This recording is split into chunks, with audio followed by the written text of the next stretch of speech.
嗨，欢迎回到99的沙巴漫游频道，我是99，已经移居沙巴快1年的时间了。沙巴拥有最美的日落、最清澈的海滩、东南亚最高山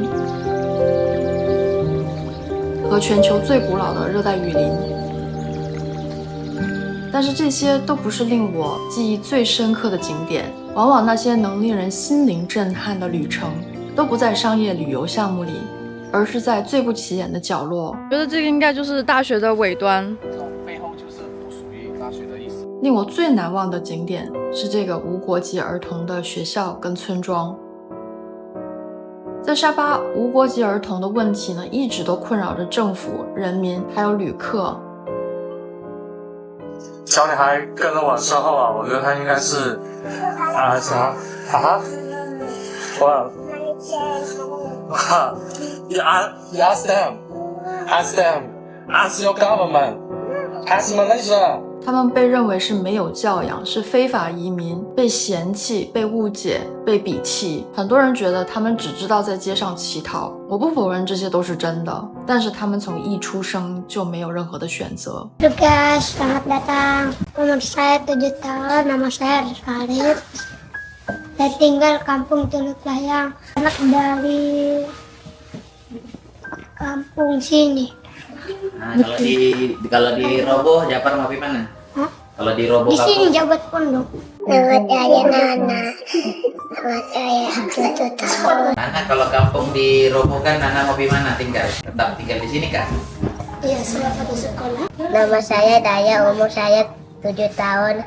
Saya tinggal di Teluk Layang. Kalau rumah kami tinggal di Keslah. Nama saya Reza, umur 13, tinggal di Kampung Kudat. Saya lahir dari Kampung Kudat, sekarang saya tinggal di Teluk Layang sama. 当我尝试去真正了解他们，进入他们的村庄，和正在用生命尝试去改变这些孩子命运的老师萨比尔交流之后，我改变了我的想法，这就是无国籍儿童村庄的故事。在被誉为东南亚最美大学的垃圾场的后面，隐藏着一个不为人知的村庄。你看这两个人就很神奇的就从里面出来了。那就应该是在垃圾场后面，你看这肯定是有好多小孩。它也有一个阴暗的历史，在2战时期，日本曾经占领过沙巴，沙巴大学后面的那片海滩曾经是日本的断头台，那里也曾经染过无数沙巴人的血。 The head Was cut over there. 断头台 So many mystic. Like here? Yeah, so many mystic story of come from here. The people with the stone, they create the round. The research team come. Oh, they took out the bones? Yes. It's a very nice view, but with a sad history. 也许是因为这些阴暗的历史，令大家闻风丧胆，没有人敢去开发这一片土地。但是在这里，无国籍的村庄跟儿童慢慢生根。这边就是一个大的垃圾场，然后这边写着不准进入，但是很明显这边是有条路的。Yeah， 我觉得应该是在垃圾场的后面。它有这么重？我不知道，但是这边的路，你看连那个小楼梯都已经给你做好了。当天的路非常的泥泞，而且有很多地方呢是又软又松，所以一不小心就可能整个人滑下去。这也是通往村庄最快的一条路，另外一条路他们说大概步行要1个小时的时间才能出这个村庄。当我以为我下了这条山路就是学校的时候，我错了，摆在我前面的是一道墙。应该不会是这边，感觉像左边。这右边没路。也没路哎。Hello，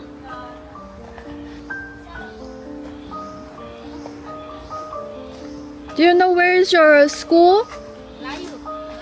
Sekolah. Sekolah. Di mana?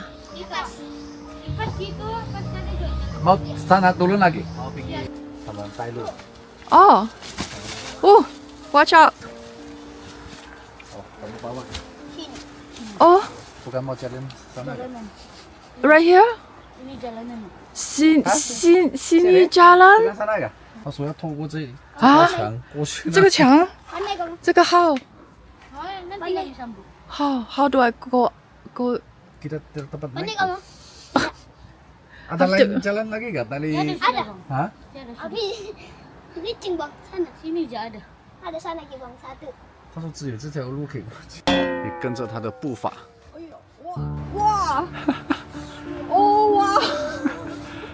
当我看到那个高度的时候，我的心情是绝望的，因为我觉得如果我从这个地方跳到下面的墙下的话，我是必死无疑啊！那高度至少有2米，而且我穿着拖鞋，下面呢又是湿湿的泥，我内心一直在挣扎，因为我觉得我应该不至于骨折，但从这个位置跳到墙下一定会摔得很疼。刚好这个时候2个小孩把我叫停，说那边。刚好在这个时候，下面救援的小孩也来了，他赶紧爬上来告诉我说，是从那3根木头上面走过来，不是让你跳墙。其实我当时真的以为我是要从那个墙上面跳下去。往右边。 Hati-hati Ciko. Oh, sudah sampai. Oke gak? Sudah sampai. Sampai nanti. Oke. Kau Ciko. Saya tidak ikut lah. Jauh lagi gak? you go to school every day? 后来我才知道，不单只是小孩，80几岁的老人家和孕妇都一样是要爬这道墙才能出去。哇，不简单。再看看这些小孩身手敏捷，没有几秒钟就跳下来了。他们心里肯定在想说，怎么连个墙都不会爬呀？于是我就跟着这些小孩呢，开始了下山的旅程。我以为下了山就能看到学校了，可是我又错了。走了好半天之后，我感觉我的拖鞋已经快撑不住要开裂了。终于听到了大海的声音，我们来到了一片废弃的海滩。这个海滩上面有一堆的塑料瓶子和垃圾。这边有好多的塑料瓶。后来我才了解到，这些垃圾并不是岛民们留在这边的垃圾，而是外面的海域漂浮过来的游客的垃圾。哇，好 nice！Sekolah over there。佛仙本那这边孩子不一样的是，这里的孩子并没有伸手向我要任何东西，反而是非常热情的给我指路，甚至带我去他们的学校。在这里我能看到他们笑得非常的开心。在这个时候，我心里面其实有一堆的问号：他们的村庄到底在哪里？他们的学校到底在哪里？他们学校都教了什么？还有多远的路？到时候我怎么回家？还有他们的洗手间在哪里 ？Do you like going to school? Saya suka sekolah. Ya saya. 我们沿着海边走了好久，才终于走到了他们村子的入口。外面就有一条小溪一样的，我觉得应该是山泉水，他们说是淡水。这时候我掏出了我的小无人机，那小孩呢都凑过来，很疑惑地看着这到底是什么玩意儿。但是下一秒 Aku tahu kami lama nak cukup dulu. Look at the camera。其实这个村子连同学校已经收到了政府的通知，很快就要被拆毁了，所以这个也许是我们最后的记录。这些小孩特别聪明，不用教就会。他们感兴趣的东西，就好像这个小无人机，我只是在他们面前展示过2次，他们就会自己操作了。大家留意一下旁边这个绿色的小船，细细的，听说装了马达之后，比军舰跑得都快。这些孩子大多数都是巴瑶族和苏鲁克族的后代，巴瑶族被称为海上吉普赛人，很多人一生都在海上度过，靠潜水捕鱼为生。苏鲁克族呢是熟练的水手，早在1878年在爪伊文的苏鲁协议中就有记载。其实只有沙巴才使用苏鲁克民族的名称，菲律宾或者是苏丹王国并不使用它。5代政府给当时沙巴婆罗洲土著苏鲁克部落的称号，他们世世代代都生活在这片海域，在1963年马来西亚建国之前就已经在这里了。所以如果稍微了解一下历史，才会明白，他们才是这里的原住民，我们才是外来民族。在走了一段时间之后，我终于找到了这个学校。你能听到我当时已经气喘了。我有问夏比尔老师今天有多少个小孩，他跟我说今天的小孩不多。然后我还说这叫不多吗？他说今天是周末放假，所以孩子不多。Okay, let's go inside. 在我进门之前，老师还特地交代小孩要把压着门的锅给拿开，这样我比较容易进去学校。Nice to meet you. My name is Jojo. 这个教室非常简陋，只有4根柱子，没有课桌椅，只有2张很矮的桌子和几张折叠椅。我有问萨比尔，那他们怎么学习啊？他说很简单，就有时候拿一个小白板，在白板上面写字来教他们。原来他们1个礼拜只上2天的课，其余的时间孩子们愿意回来学校就回来学校，学校会有不同的书给他们读，那老师也会在这边帮他们。他们这里所有你看到的东西几乎都是靠捐赠，包括前面灰色的这个大包里面的东西，听说是广州一所学校过来捐赠的物品。我有问萨比尔，这些孩子过来读书需要付钱吗？他说不用。那我问他，你作为老师有工资吗？他说也没有。They are going to demolish this place day after tomorrow. Yeah, because they have first generation live here. They have grave. They have many trees. They have many memories when they grow up. Yeah, it's their home. Yeah, their home. So they don't have any place. Will they receive free housing after they demolish this place? Can they get some other kind of benefits or housing? No. They don't or have like compensation? No compensation. Especially it's undocumented people. Oh no. Yeah. They don't have plan for what they want create over here when we have our people not live here. They don't have plan. So You they don't know. have plans. We So- ask them, they don't know. 萨比尔老师原来是沙巴大学2015年的学生，也是在那一年开始支教后面渔村无国籍儿童上学。他本来都毕业走了，由他的学弟来继续支教，但是疫情一来，沙巴大学没学生上学，整个断层了。他又义无反顾地回来了。现在他靠外面工作的薪水生活，但是只要学生需要他，他都会回来帮忙。这边并没有系统的教学，也没有稳定的师资。由于经费不稳定，很多老师是来了就走。他说10年前上一届政府就曾经摧毁过这个村庄，但是没多久他们又把村子盖好了。我就很好奇他们怎么那么厉害盖房子。 The first generation, second generation come to this land because they create and doing some job contractor Oh, job contractor. to create the government building like university. So they have like the immigration immigration. office. Yeah, over here. That's why they live near government buildings. The first generation helped to They build have- the UMS, Yeah. helped to build the immigration, the Yeah. government office. Yeah. But then they were left behind by the Yeah. government. Majority people here is have experience for the urbanisation. Oh, so they know how to lay concrete. Yep. They know how to build. Yep, majority of them until now work with the government buildings. Right now, still. Still now, some people doing some job like a fishing, but totally with their life is work with the contractor company. So right now they still go to work. Yep, they doing some landscape job to a government building, to the parliament hall. They have a job canteen and some cleaning. But I thought they need IC to get the job. No? The reality because they can pay with the people is a low price, Like how low? like 25 ringgit for one day. 25 ringgit for one One day. day. Different with the men people. Oh, wow. I think first I go to this village. The salary for one day is just 11 to 11 15 ringgit per for- day. per day. 10 Wow. years ago. But now it's 25. Any higher? No? No. The Only- man with the contractor commitment, they give maybe range for this year 50. 50 ringgit per day. Wow. Yeah. But the canteen doing some cleaning job, toilet, they just have 25. They pay cash. Pay cash.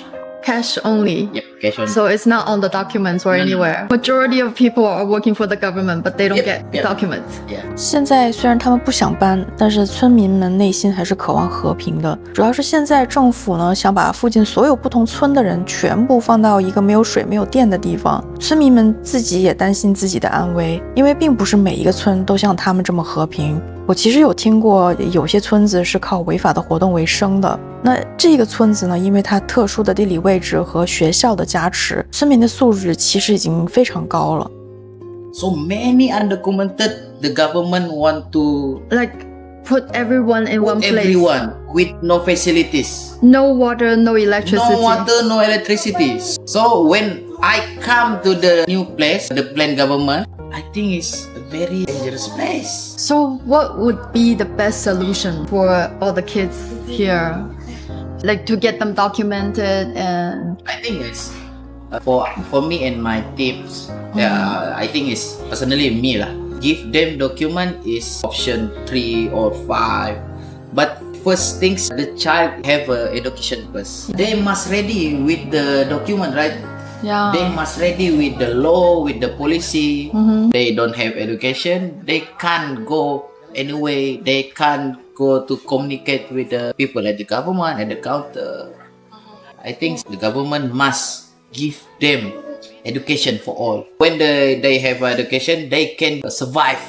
They can talk already, right? Because when they have education, they can go personally, go to counter, go to registration department. We just teach them, teach. Like you don't have any desk or chairs over here, only maybe like the Yeah, in our desk. the desk. Oh. But you got the best view. Yeah, but we The have view. a good view Yeah. to our mentality, to our motivate. 其实大家能很明显的看得出来，沙巴大学后面这个村庄和仙本那那边不一样的地方是，这里的孩子得到了教育，虽然不系统、不完善，但是他们拥有最基本的阅读能力，也有关爱他们的老师。10年的沙巴大学学生支教，改变了这个村庄的孩子，令他们能够自立，也不会去街上乞讨影响游客。他们的父辈也都有工作，虽然不被官方认可，但是他们为沙巴的发展也在默默贡献自己的体力和青春。我只希望他们能够被看到，被认可。希望大家不要再说他们是从菲律宾那边游过来的非法移民，他们也只是在这片海域世代生活的人。我也明白为什么政府不愿意给他们身份，因为他们所在的这片区域的确离菲律宾太近，如果给身份，可能造成大批非法移民的进入。但是就像萨比尔所说的，教育才是最重要的，只要教他们语言、阅读和自学的能力，建更多的学校，找更多的老师，可能这一代并不能解决无国籍儿童的问题，但是说不定在下一代就能解决。萨比尔现在唯一的希望就是不要拆掉学校，不要拿走村民的最后一丝希望。我离开的时候，把钱包里所有的钱都给了萨比尔，但是他没有要。他说我有钱，够我花了，不需要更多，但是希望你能够再次回到村庄，教孩子更多的技能。当时我心里真的是五味杂陈，其实我也只是带了个小无人机给孩子们玩，说实在也没教他们什么，他们自己看着看着就学会了。而且我也不是专业教孩子的老师，但是我希望大家能够分享这个视频。如果有人愿意来村里面支教的话呢，我愿意带你去这个学校，中文、英文、马来文都需要。虽然这个村不知道什么时候要被拆掉，村民和沙巴大学的教职学员也都在争取和抗议这块原本阴森闹鬼的断头海滩，因为有学校而温暖。他们很多都已经是第3、第4代沙巴人了，在菲律宾根本没有一个认识的人。我有问萨比尔，万一他们反抗拆迁被抓了怎么办？他说有可能是先丢进监狱，然后呢就会被送去菲律宾。但是在菲律宾他们也没有亲人朋友，所以呢只能付高价再坐船回来。然后我就问这个船票大概多少钱，萨比尔说其实菲律宾那边已经有产业链了，送人回来呢大概是要500马币以上嘛，那就是这边村里的家人呢凑钱来还。我这一听，哎呀，这钱还被菲律宾给赚了。沙巴政府搞个合法途径赚这个钱不是挺好挣的吗？那宝爸就说现在暂时还是无解的状态，因为守不住这个边境，军队的实力不行。那如果你这个边境是开放的话呢，那非法移民问题就会泛滥。那他们呢又只有拿到沙巴医院的出生证明才能证明他们是在这边出生的。但是问题是他们本身就没有这边的身份，医院生孩子几千令吉他们又付不起，而大多数的无国籍人士没有受过任何教育，他们可能连字儿都不会写。所以你说学校重不重要？真的是太重要了。其实很多沙巴的公司都请不到好员工。那一个城市的发展呢，离不开人力和教育，无论是旅游业、工业、能源产业、种植业、渔业，都需要劳动力。沙巴现在官方统计人口呢还不到400万，游客每年也差不多400万，到了旺季连导游都不够用。其实如果通过考核系统来合法化一批无国籍人士的话呢，说不定也能缓解一些人手不足的问题。这当然还是离不开教育。其实我觉得他们生活还蛮富足的，山里面也有水果。 They don't need anything else. They just need this piece of land. A lot of champata or nangka. Oh, there's a coconut tree, but without coconut. Oh, big one. Just laying on the ground. Yeah, because many monkeys here. Oh. 海里面除了有鱼，岸上面还有很多贝壳类的动物，我见都没见过。